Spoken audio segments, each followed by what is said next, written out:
ओम एकचत्वारिंश सर्ग 41वां सर्ग। कुबेर के भेजे हुए पुष्पक विमान का आना और श्रीराम से पूजित एवं अनुगृहीत होकर अदृश्य हो जाना। भरत के द्वारा श्रीराम राज्य के विलक्षण प्रभाव का वर्णन।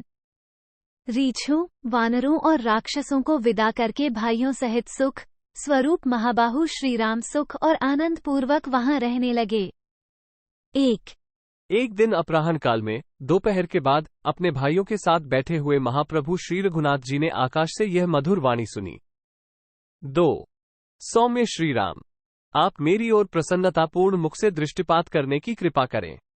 प्रभु, आपको विदित होना चाहिए कि मैं कुबेर के भवन से लौटा हुआ पुष्पक विमान हूं।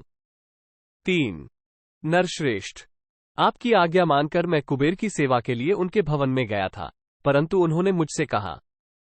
4 विमान।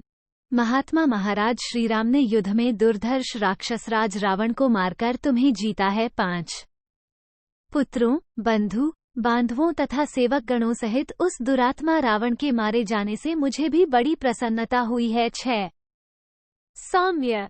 इस तरह परमात्मा श्रीराम ने लंका में रावण के साथ साथ तुमको भी जीत लिया है, अतः मैं आज्ञा देता हूँ तुम उन्हीं की सवारी में रहो। 7 रघुकुल को आनंदित करने वाले श्रीराम संपूर्ण जगत के आश्रय हैं। तुम उनकी सवारी के काम आओ, यह मेरी सबसे बड़ी कामना है, इसलिए तुम निश्चिंत होकर जाओ। 8 इस प्रकार मैं महात्मा कुबेर की आज्ञा पाकर ही आपके पास आया हूं, अतः आप मुझे निशंक होकर ग्रहण करें। 9 मैं सभी प्राणियों के लिए अजेय हूं और कुबेर की आज्ञा के अनुसार मैं आपके आदेश का पालन करता हुआ अपने प्रभाव से समस्त लोकों में विचरण करूंगा।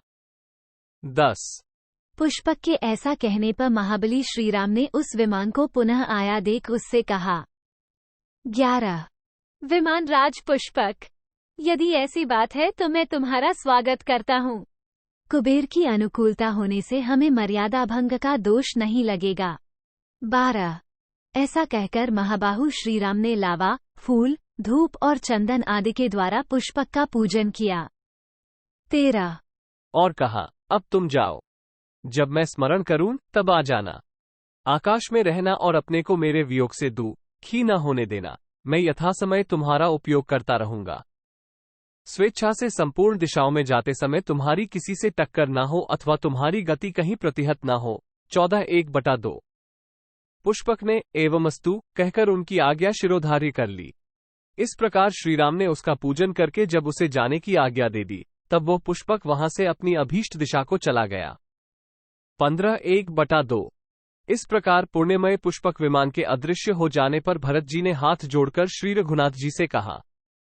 वीरवर, आप देव स्वरूप हैं, इसीलिए आपके शासनकाल में मनुष्यतर प्राणी भी बारंबार मनुष्यों के समान संभाषण करते देखे जाते हैं। 17 1/2 राघव, आपके राज्य पर अभिषिक्त हुए 1 मास से अधिक हो गया, तब से सभी लोग निरोग दिखाई देते हैं। बूढ़े प्राणियों के पास भी मृत्यु नहीं फटकती है। स्त्रियां बिना कष्ट सहे प्रसव करती हैं। सभी मनुष्यों के शरीर हृष्ट पुष्ट दिखाई देते हैं।